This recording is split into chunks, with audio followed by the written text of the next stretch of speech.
আপনাদের স্বাগত জানাই। আপনারা কেমন আছেন? অবশ্যই ভালো আছেন, আমিও ভালো আছি। তা আমি আজকে রান্না করব সজনা দিয়ে মুগ ডাল। এই যে 500 গ্রাম সজনে বাজারতে নিয়ে আইছি, আর এই যে নিয়েছি 200 গ্রাম মুগ ডাল। কারণ এই শীতকালে বাজারে সজনে পাওয়া যায়, এখন সজনা দিয়ে মুগ ডাল ভালো লাগে। এখন চলেন মুগ ডাল সজনা দিয়ে রান্না করি। এই যে আমি এখন এই মুগ ডালটা ভেজে নেব, বেশি ভাজবো না, অল্প হালকা ভাজবো।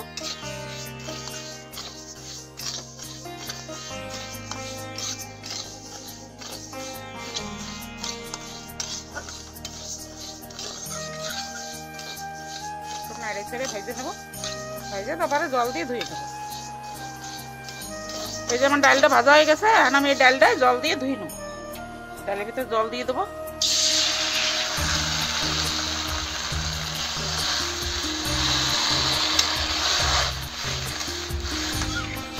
আমি জলটা ফেলাই দেবো।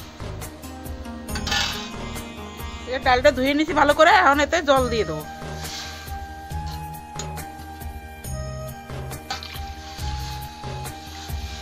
জল দিয়ে দিছি, দিয়ে দেবো এতে একটু কাঁচা তেল আর হলদি।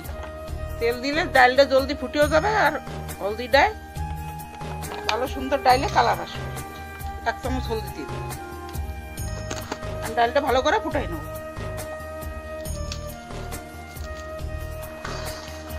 এই দেখেন, এই যে আমার ডালটা কত সুন্দর ফুটে গেছে, আর ডালের কালারটাও কত সুন্দর হয়েছে।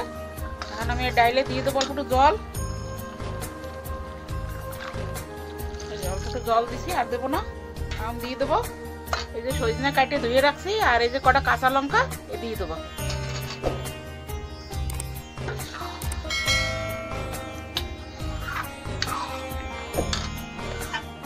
এই যে আমার ডালটা হয়ে গেছে, সজনেটাও সিদ্ধ হয়ে গেছে। এই যে এখন আমি ডালটা সম্বার দিয়ে দেবো। আমি ডালটা ঢালিয়ে নিছি, কড়াইটা গরম হয়ে গেছে। ডাল সম্বারের জন্য দিয়ে দেবো সরষের তেল। তেলটা গরম হয়ে গেছে, দিয়ে দেবো এই যে 2টো তেজপাতা, কটা শুকনো লঙ্কা, আর কটা 5 সোমবারি, এটা দিয়ে দেবো।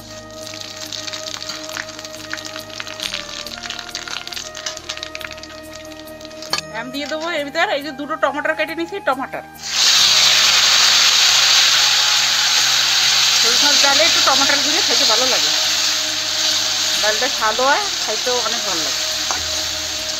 এরকম এই 2টো টমেটো দিয়েছি, গাউটি টমেটো।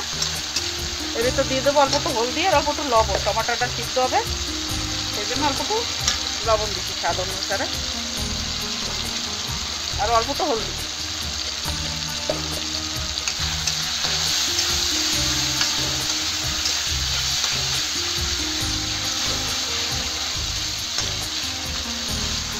আমার টমাটোটা ভালো করে ভাজা ভাজা হয়ে গেছে, এখন আমি ডালটা ঢেলে দেবো।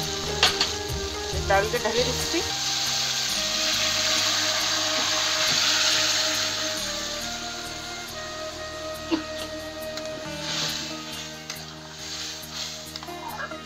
অল্প একটু সময় ফুটাবো, 2 মিনিট, তারপরে নামাই নেবো।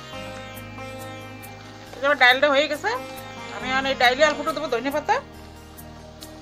ধনে পাতা দিয়ে বাস নামাই নেবো। হয়ে গেছে আমার ডাল। এই দেখেন বন্ধুরা, আমার সজনা দিয়ে মুগ ডাল রান্না করা হয়ে গেছে। আর এই রান্নাটা খাইতে কিন্তু অনেক ভালো লাগে। আর আপনারা দেখে বলবেন এই রান্নাটা কেমন হয়েছে, আর আপনারাও রান্না করে খাবেন। ভালো লাগলে কমেন্ট করবেন, লাইক করবেন, শেয়ার করবেন, সাবস্ক্রাইব করবেন। এরকম পাশে থাকবেন, ভালো থাকবেন, সুস্থ থাকবেন। আর আমি এখানে ভিডিওটা সমাপ্ত করছি।